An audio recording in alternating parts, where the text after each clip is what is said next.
Watanzania tumepiga hatua kubwa kwenye kuachana na upuuzi wa wasanii. Tusirudi nyuma. Tumeshatoka huko kwenye upumbavu wa wasanii, maisha ya wasanii, muziki. Sasa hivi nchi nzima tuko kwenye focus ya nchi yetu na siasa. Hivi ndio vitu ambavyo vina control maisha yetu. Inabidi kila Mtanzania ujue chakula unachokula, unapolala, elimu, huduma ya afya. Yaani wewe utaishi miaka mingapi hapa duniani? Hivyo vitu vyote viko determined na siasa. Wanapambana mrudi kwenye challenge, kwenye Diamond anatokana nani Nanja anafanya nini, ili muachane.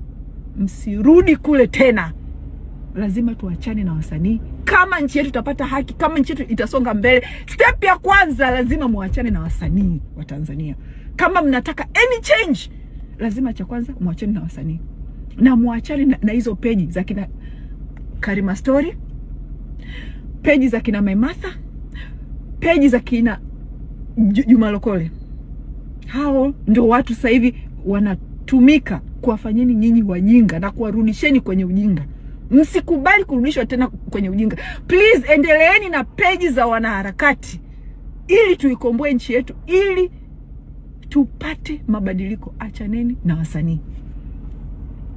Na waomba, hata Nifa ameni disappoint mno.